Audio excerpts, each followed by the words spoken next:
Happy Sabbath and good morning. We are thrilled that you have decided to join us as we continue moving through the book of Isaiah, as we continue seeing what God has for us in His Word. But God doesn't only speak to us through His Word.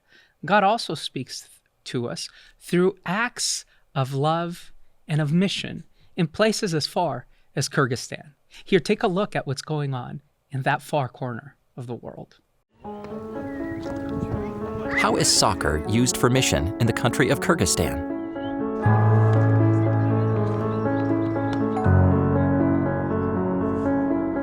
Winters in Kyrgyzstan are cold, too cold to play outside.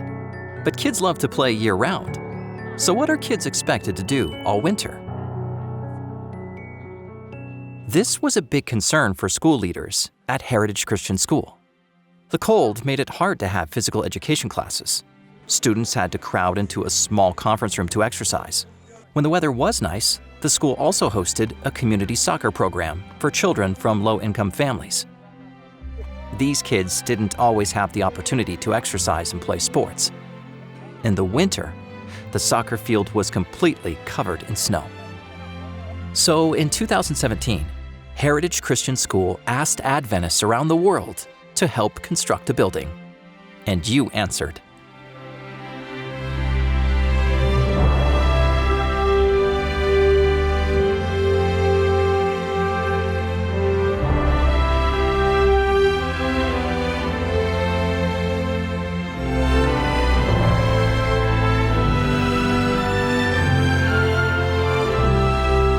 В этом году у нас есть особый повод радоваться. This year, we have a special reason to rejoice, because now we have a magnificent building. We were able to build this structure, a multifunctional complex, thanks to the General Conference's 13th Sabbath Offering Project. Students and faculty are thrilled to use the building year-round. It hosts a community soccer program, as well as many other activities. The large building has several meeting areas. An important room is the space where students can gather to talk about their lives and encourage each other. И, конечно же, мы мечтали о том, чтобы у нас появился спортивный зал. And it doesn't only open its doors to our children and students. We also conduct many programs for teachers, parents, and the community.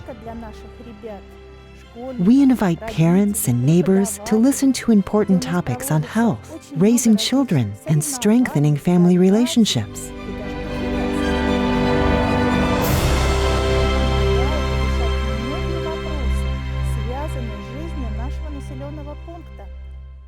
Azamat's parents were worried about his education. He had developed an addiction to his computer and smartphone and had a hard time focusing on learning. They chose our school, and so Azamat came here. It was difficult to deal with him because he did not know how to get along with his classmates. He often started quarrels and fights. He was very aggressive, unfriendly, and constantly experiencing anxiety. It was extremely difficult for him. Someone invited him to join the soccer program. The coaches, other children, and the routine taught Azamat how to relate to others and be responsible for his actions. He excelled and learned the sport very quickly. Today, Azamat has changed a lot. He is a wonderful young man who walks with God in his life, trusts Him, prays, and asks for wisdom from Him. And all thanks to the soccer school. Many lives have been transformed by the influence of this school, and Azamat is just one of them. Thanks to your faithful giving to the 13th Sabbath offering, this building was constructed and is impacting more people than we'll ever know. But God knows each and every one. Вы знаете, наблюдая за тем, как меняются ребята, Watching how the young people change, how their vision of life changes, how the reassessment of values take place. you understand that all this is not in vain. God really has an amazing plan, and we feel amazed that He also chose us to participate in it. Please join us in praying for the people of Kyrgyzstan. May this school have a lasting impact on the community. And thank you for supporting the 13th Sabbath offering, which makes all of this possible.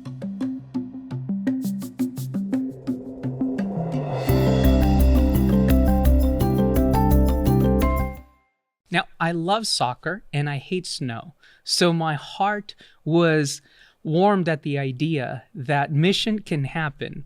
And so as you think about mission in your place, in your own context, the invitation that I want to extend to you is that you take whatever passion you have and then you put it to work as God calls you to stretch your arms out and be an ambassador of the kingdom.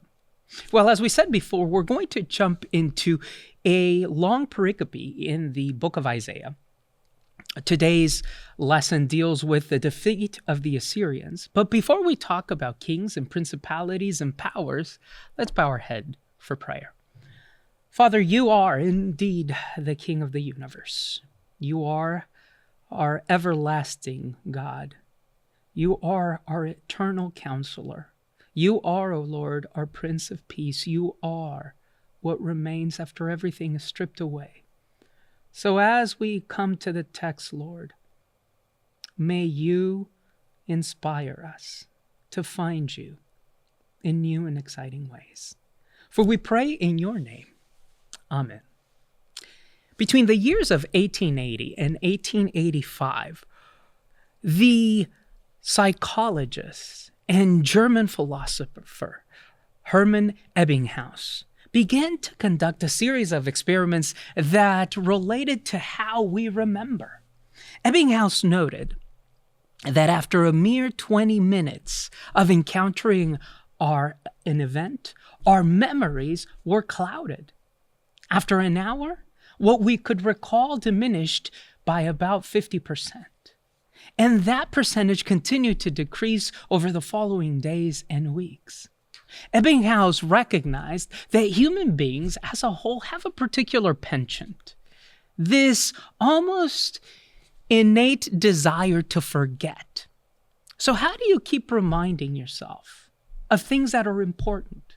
How do you escape these patterns that you have constructed your life around? How do you replace these habits that pull you away from God and closer to your own ideations of what life can be? Well, the only antidote Ebbinghaus found for the forgetting curve has to do with intentional remembering. Ebbinghaus noted that if one worked hard at the process of recalling the event and engaged in certain mnemonic activities, our recollection of what could happen improved greatly. You know, friend, throughout the story of Scripture, I find it interesting that we have this tale, this narrative from Genesis to Revelation that is God's attempt, God's desire to have us remember who He is and who we are. And so we come to this passage in Isaiah as this quarter's lesson deals with the book, and this week's study deals primarily with the idea of the Assyrian defeat. But there are some certain similarities that are quite striking. Now, within the scholarly circles, the conversation on chapters 36 through 39 of Isaiah was convoluted. Several people argued that it was a later addition intended to provide a break between the first section of the book and the second section of the book. But now, the consensus is shifting. For now, there are several scholars that are arguing, and I think arguing quite persuasively, that chapters 36 and 39 are intended to work as a summary, an act that is conscious in the art of communal remembrance. So let's see how this act of remembering and recalling speaks to us on this morning. If you have a Bible, I'd invite you to open it with me to Isaiah chapter 36. Now, I want to place you just briefly in the historical context that Isaiah is drawing up for us. Isaiah is putting us in the 14th year of Hezekiah's reign. Now, Hezekiah is, for the authors of the Tanakh, the best king that Israel and Judah had after David.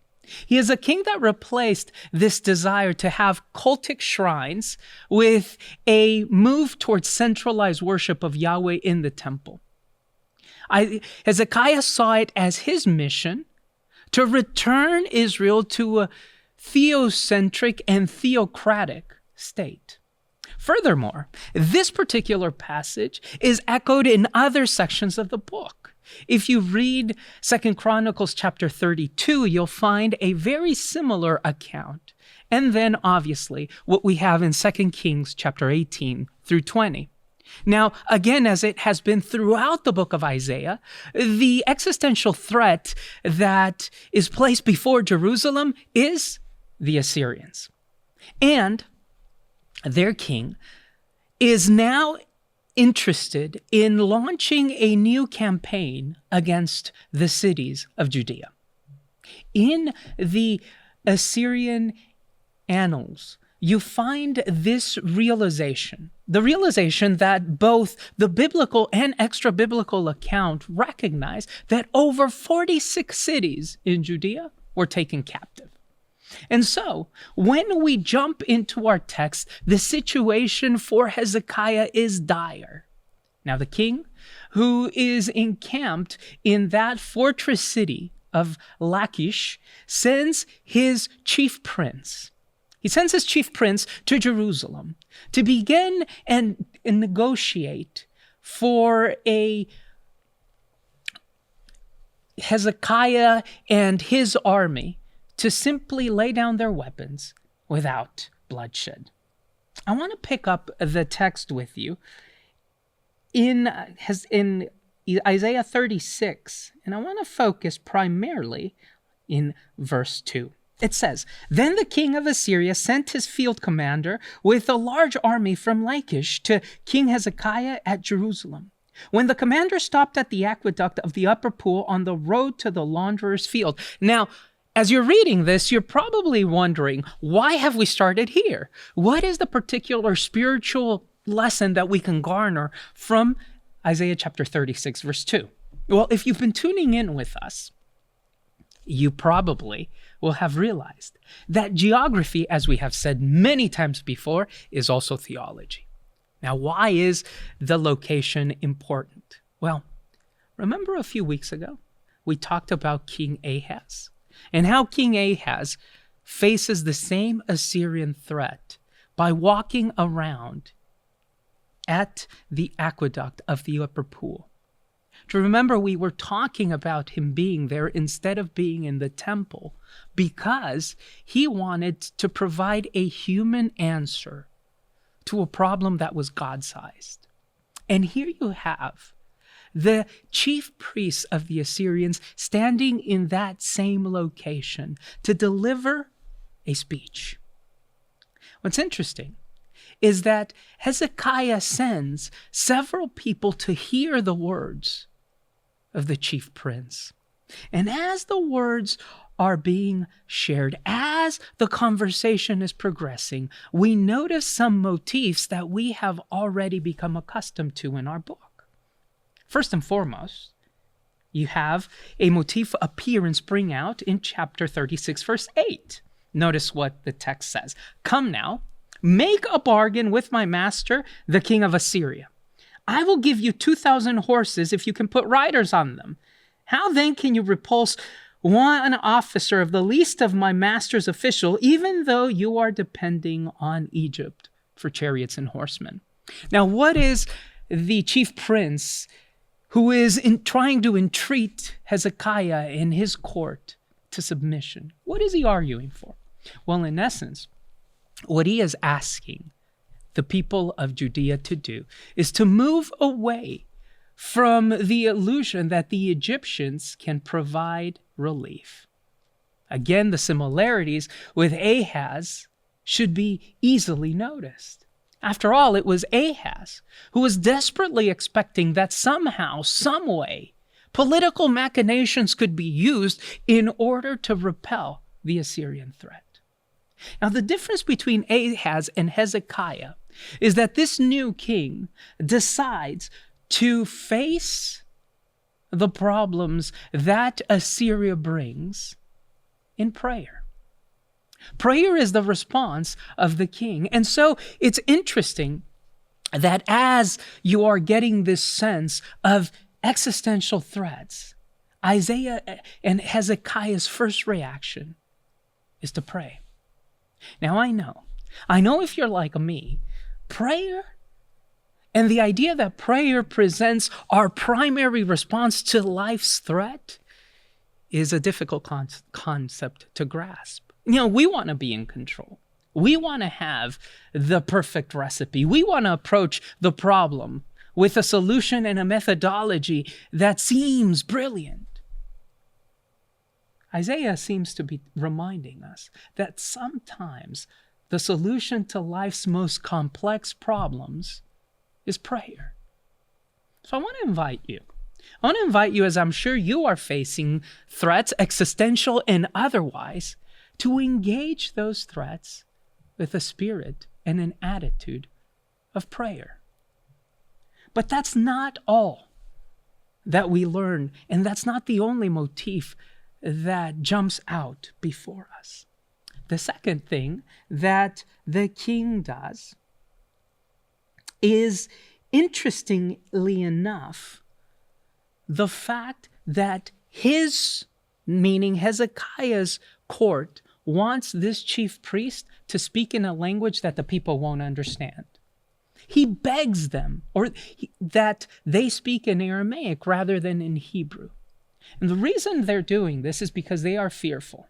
They're fearful that if the people in Jerusalem hear the unsurmountable odds in their own language, all hope will be lost. Obviously, this chief priest, who is deeply enamored with propaganda, recognizes the importance of stirring fear in your heart and in their hearts in language that seems familiar. I find that often when we fail to approach life's problems with prayer, language and spaces that we find to be comfortable cease to provide comfort. Maybe you're trying to face this threat in your life by going to a friend, by reading the latest piece on self-help, by engaging in some activity that is created there to provide relief, only to find that these activities, this piece of advice from a friend, this comment from a neighbor, this self-help nugget provides more discomfort than it does the sense of respite that you so desire. Because sometimes, when we see the world through other lenses that are not prayer, even things that we're familiar with can be frightening. So the commander stirs up the people. And notice what he says in verse 14. He says, "This is what the king says. Do not let Hezekiah deceive you. He cannot deliver you. Do not let Hezekiah persuade you to trust in the Lord." Has anyone spoken to you behind the mask of care and concern for you? Has anyone asked you to abandon this childlike faith that you have? Has anyone told you that prayer isn't enough, that you must engage in doing something? Well, today Isaiah says, do not be deceived by those who would claim that the Lord cannot or will not deliver you. The third motif that emerges, we find immediately after that. Notice the last half of verse 15. The Lord will surely deliver us. This city will not be given into the hand of the king of Assyria. This is what Isaiah is pleading for. But if you continue reading on, you will find that the chief priest is actually using the prophecies that Isaiah utters earlier on in the book as proof that Assyria has a claim to Jerusalem. What am I trying to say? Well, simply stated, when viewed through other lenses that are not prayer, theology can become twisted. Often, our teachings, our theological musings, our faith statements can become twisted if we fail to recognize that the first thing that we ought to do when faced with an existential threat is to pray. Don't let Hezekiah mislead you. Verse 18, saying the Lord will deliver us. Look at all the gods. Have all the gods of any nation ever delivered their lands from the king of Assyria? So the final thing that this chief priest tries to do is he tries to communicate rather clearly that God is not fully sovereign, that God is just another regional God, that God is just parochial. And we've talked about this before. When seen not from the lens of prayer, our theological musings become parochial. They become simple cries that we utilize to rally the troops, to rally those who think like us, who act like us, who stand where we stand. But maybe, just maybe, this morning God isn't asking you to stand. Maybe, just maybe, God is asking you to kneel. This whole chapter and the chapter that follows is a desperate exercise in the art of remembering. First, Isaiah will have us remember the failures of Ahaz. How completely pointless it is to trust in your own intellect or to trust in the structures and the support systems that we have created devoid of God. Secondly, Isaiah wants us to remember that we can only stand as people, as families, and as nation if we face existential threats on our knees. That prayer is the most powerful response that we can provide to problems. Third, Isaiah wants you to remember that when looked at outside of the lens of prayer, that advice that is masked with concern is actually detrimental to your health. The friend, the piece of self-help literature that tells you that you need to focus inward, that you need to focus on yourself, that it's all about you, is detrimental in the long run. And finally, Isaiah wants you to remember that theology, when viewed without and when practiced without prayer, can become twisted. It's interesting that in the next chapter, Isaiah and the king will come together. Isaiah and Hezekiah join forces. Hezekiah goes and begins to intercede for his people. He prays desperately. And so you have two things that are joined, two things that as Adventists I think ought to be near and dear to us. On the one hand, you have prophecy. You have the prophet uttering these oracles that oscillate between disaster and deliverance. On the other hand, you have the king praying. And I think that the lesson that we take away from that is that prophetic musings, prophecy, must always be accompanied with prayer. So Isaiah and Hezekiah continue moving on. They continue trying to answer the question, is God merely a local deity, or is he the God of the universe? Now, lest we forget, in chapter 37, verse 36, you have this snippet, this snapshot of deliverance. Verse 36 of chapter 37 simply reads, "Then the angel of the Lord went out and put to death 185,000 in the Assyrian camp.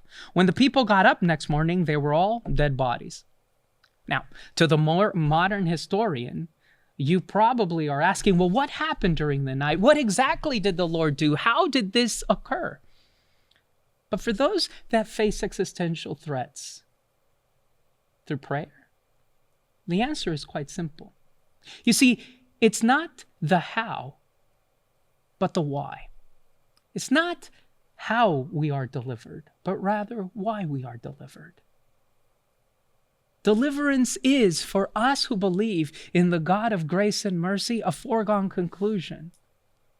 But why are you delivered? You are delivered to remember and remind others that God has stood with you throughout time.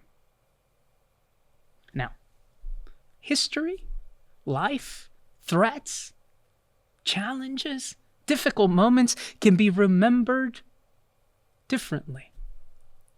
If you ask Isaiah, if you would to quiz Hezekiah and wonder what was it that kept them strong against such insurmountable odds, they would both say, Yahweh.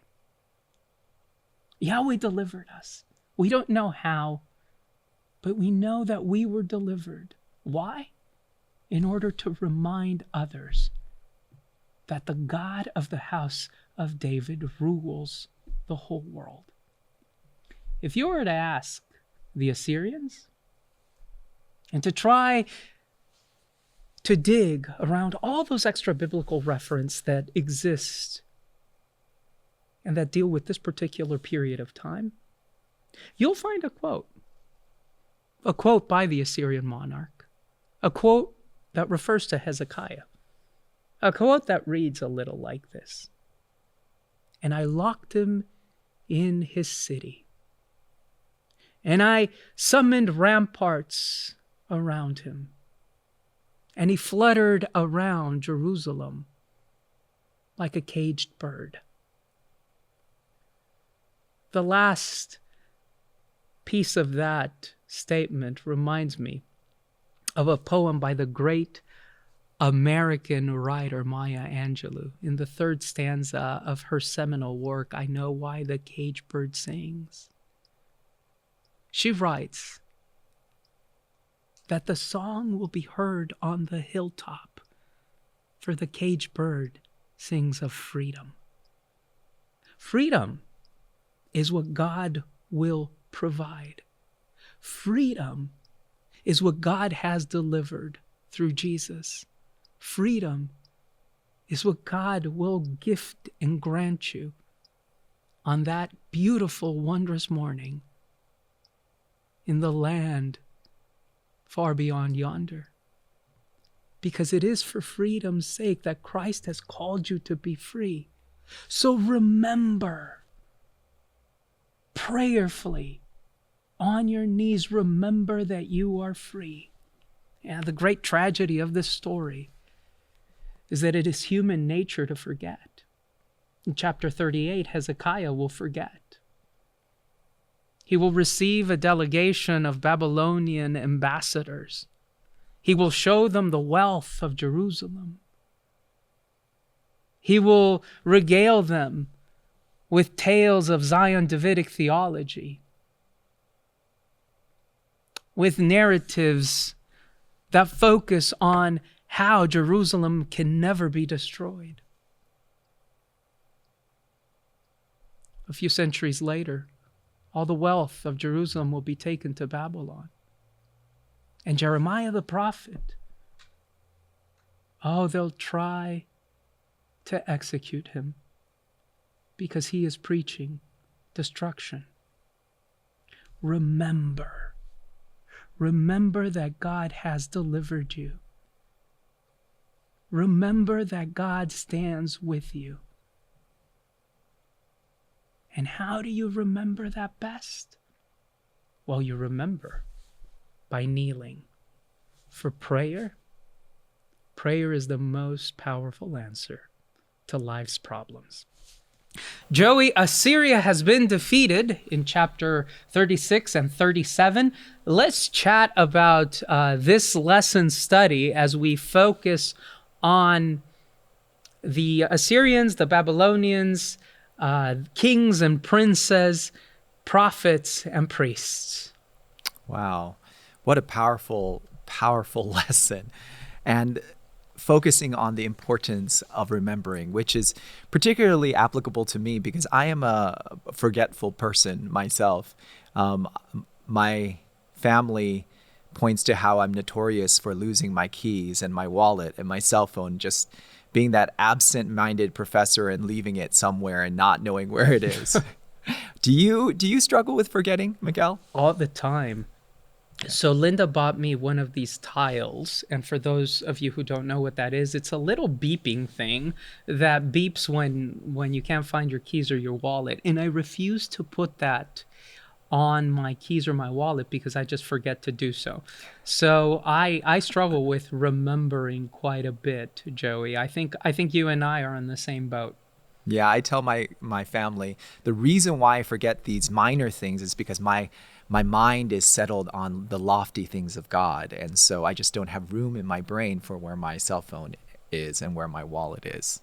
I love that. That sounds like a great excuse that I'm going to have to employ next time I'm looking for my keys.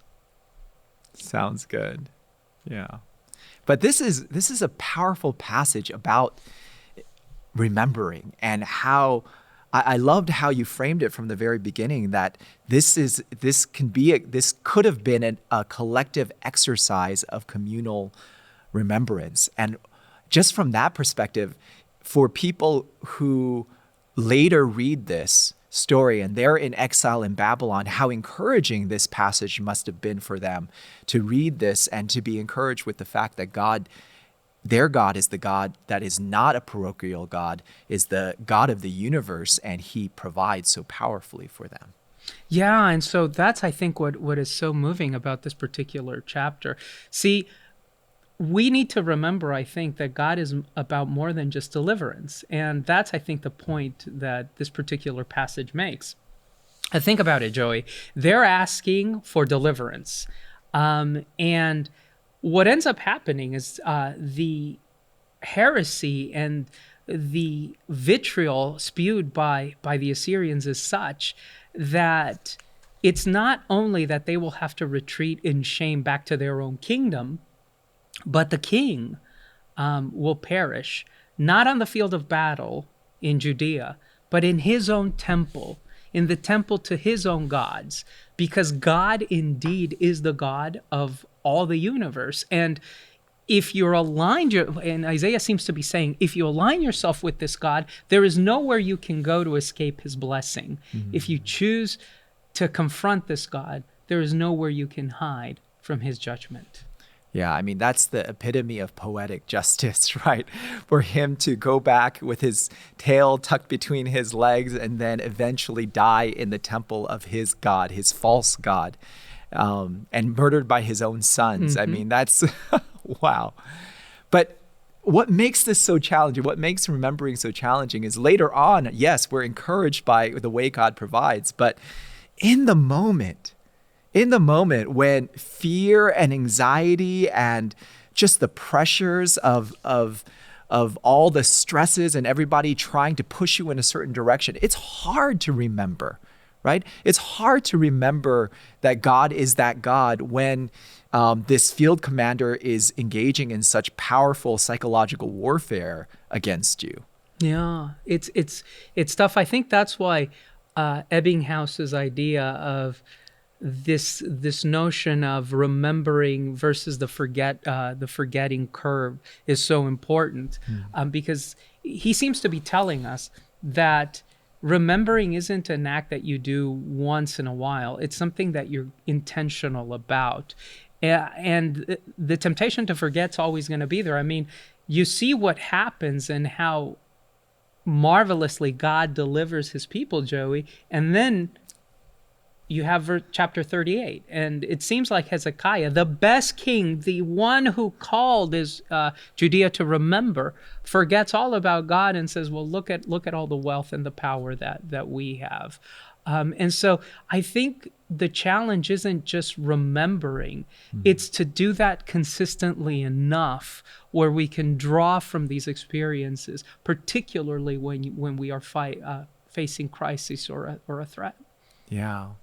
I find that juxtaposition so ironic, and the fact that the writer put those stories right next to each other, I think is really meaningful.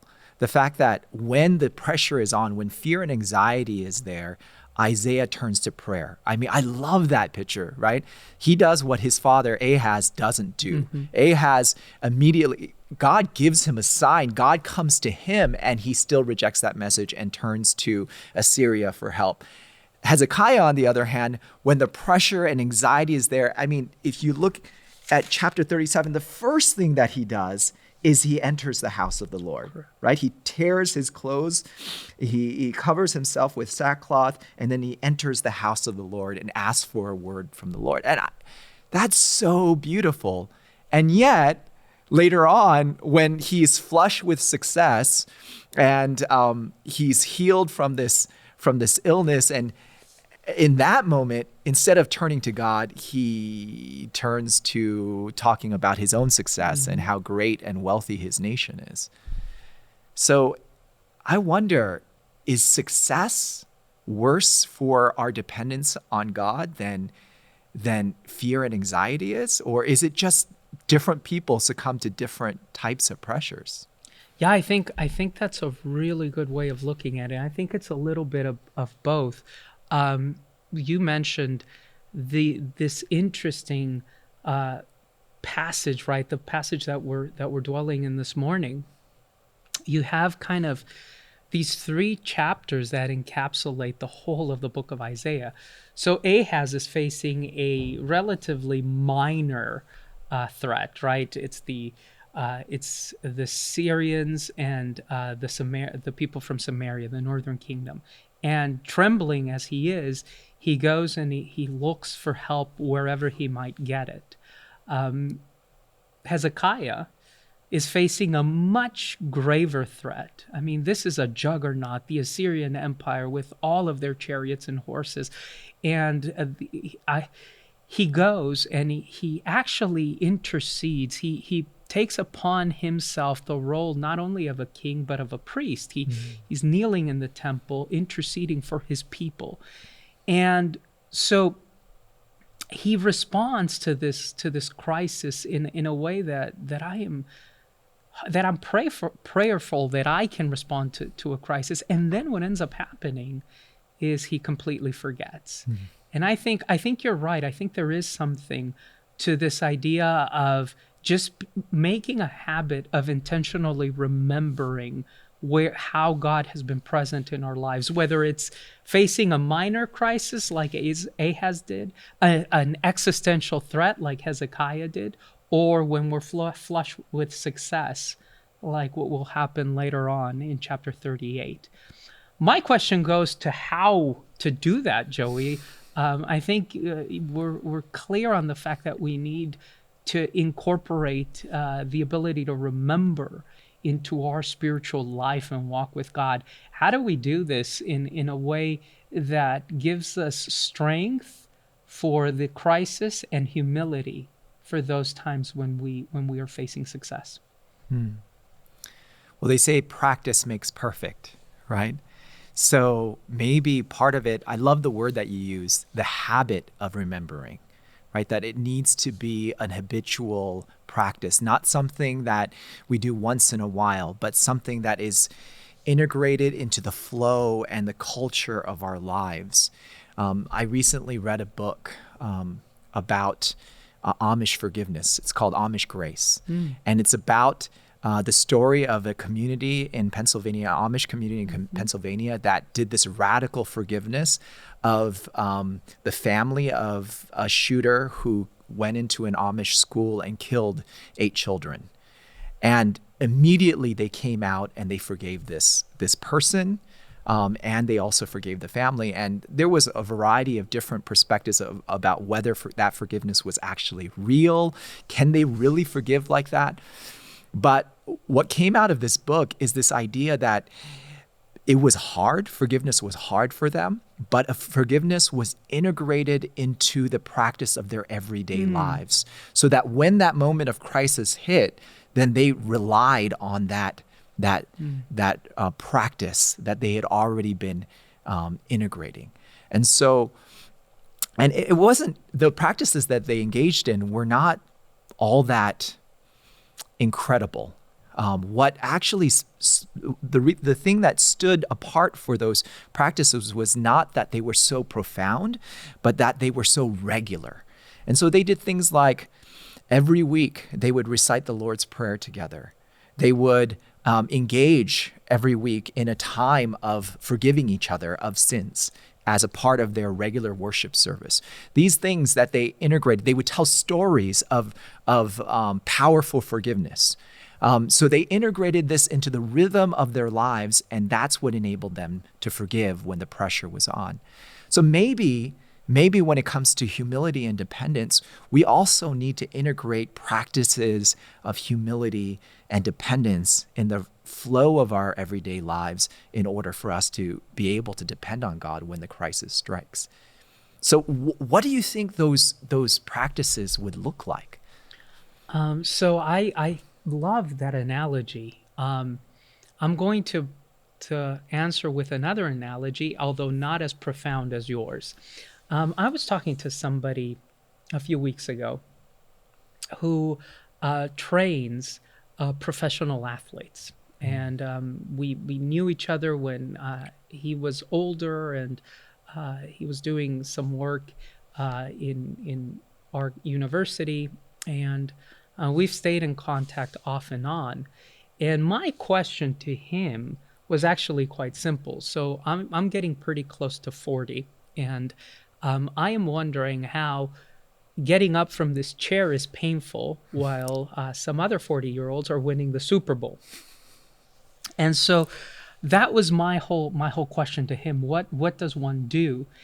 And he mentioned muscle memory. And he said, it's not that the muscles actually have memory. It's that you've repeated the same activity over and over and over again, that those links between the synapses in your brain and your muscle, whatever that muscle might be, are immediate. You don't even have to think about it. They're innate. And I think that's one of the practices that we can employ. We're talking about prayer, and I know it sounds like this mystical thing, and it's something that you do, and sometimes there's almost this mindlessness to it. But what would happen if we begin to make it a plan in our purpose to face every single threat with prayer? Yeah. From the devastating diagnosis that we receive at a physician's office to that person on the freeway that is driving exceedingly slow. What if our reaction to both these situations would be the same? What would happen if any obstacle in our lives were to be met with prayer? Yeah.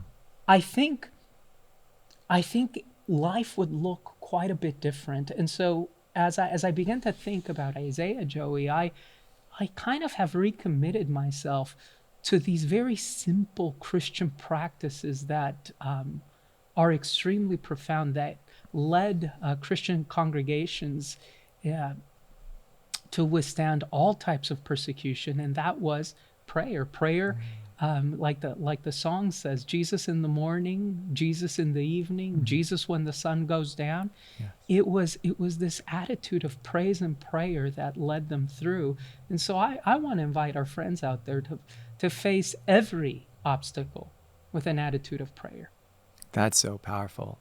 I just recently read a quote that said, prayer is a humiliating experience. And when I read that, it kind of shocked me because you don't think of prayer as being humiliating. But what they meant by was that prayer is a humbling experience, that prayer at its core is an experience that puts God in his rightful place and us in our rightful place. And when that happens, we start to see how truly and awesome and great God is, and how much we need him. And that reliance becomes a part of the rhythm of our lives. You know, in our staff worship earlier this week, we talked about how worship, the book that we've been reading, Analog Church, talks about how the words for worship in the Old Testament and also in the New Testament all have to do with this idea of bowing down or being prone before God or kissing the hand of God, this idea of dependence and also reverence and awe to God.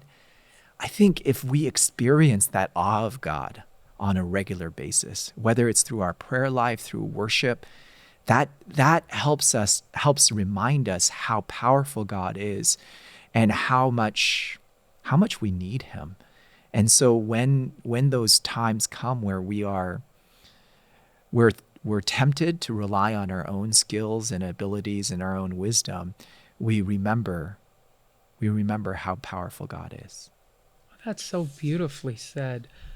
I think you have struck on a point that Isaiah would have us remember, and that is that the most prayerful way we can approach God is through a sense of humility, and that humility is born out of the fact that we recognize that the messes that we've gotten ourselves into are far too complex for us to navigate. Yeah. I find it hard, though, to be humble when I've gotten myself into a mess. And by the way, Hezekiah has gotten himself into a mess. If you kind of expound on the context that provokes the wrath of the Assyrians, it's Hezekiah's doing. It's Hezekiah's attempt to organize a coalition and to extend his influence to Philistia and to remove kings that inhabit those city-states. And so he was expecting a response, and perhaps the response that he was expecting wasn't as devastating as what happens in our passage for today.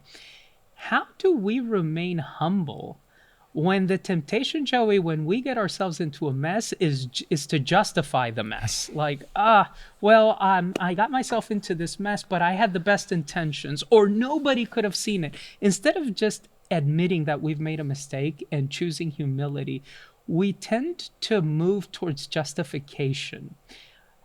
Why do you think that is? And how do you think we can get into a habit not only of remembering how God has interceded for us, and not only of remembering prayer, but remembering how to be humble? Yeah, that's a good question. But you see this idea of wanting to justify our mess and to hide our sins or hide our mistakes from the very beginning. I mean, Adam and Eve, right? Adam blames his wife Eve. Eve blames the serpent. You know, and you see that with Cain and Abel. Cain,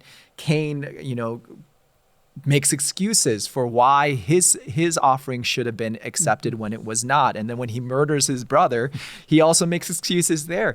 Like, we all often want to protect our self-image and self-concept by building these false structures that hold them up. There's another quote that I just recently read that said, "Ego builds cardboard fortresses that humility must break down every day."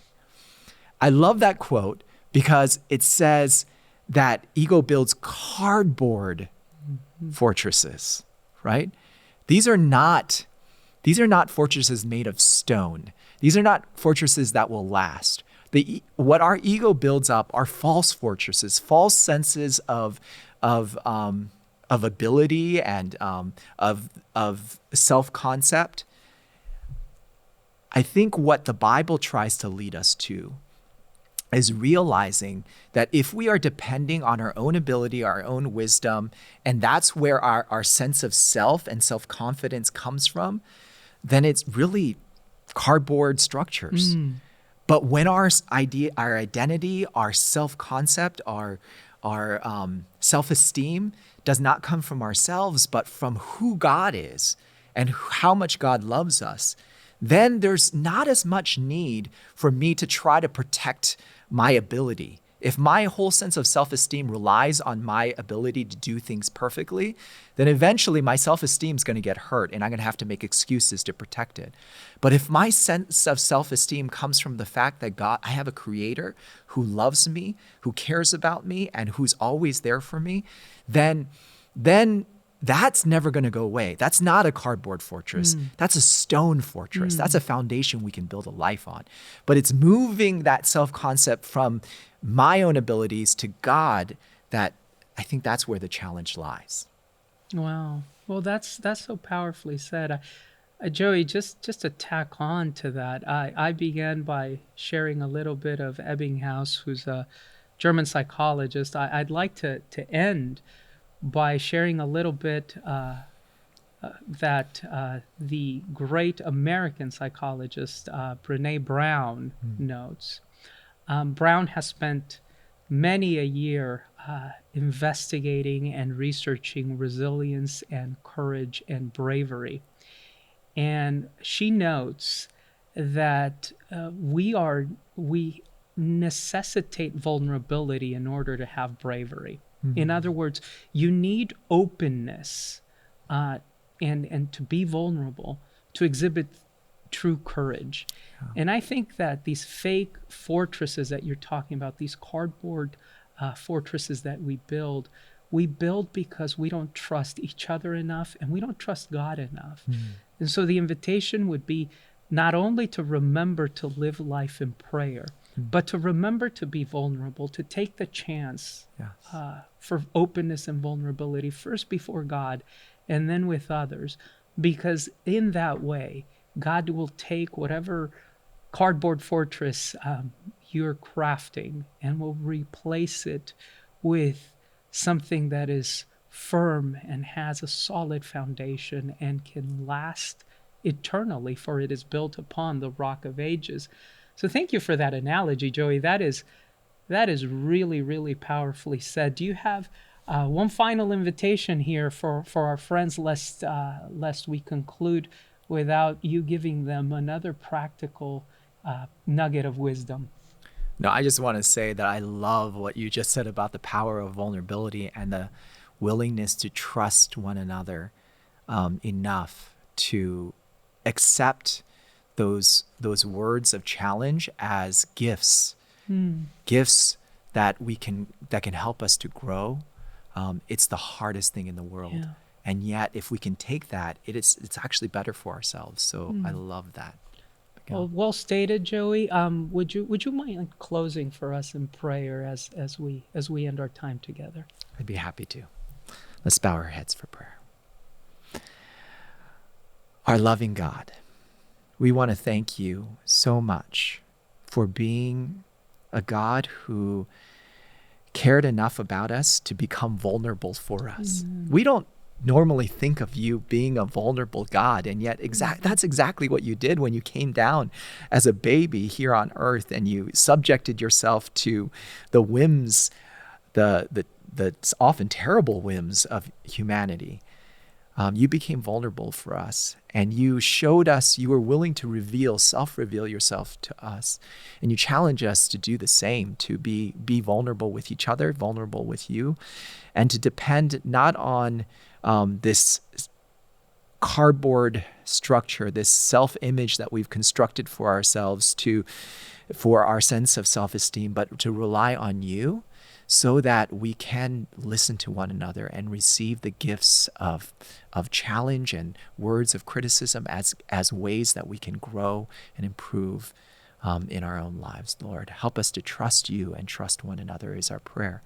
In Jesus' name, amen. Well, Joey, thank you for pushing us to apply these concepts to the realm of flesh and blood. And to you, our friends out there, if you forget everything else we said, remember that you are loved. Be open to that love, and may God continue to richly bless you until we meet again.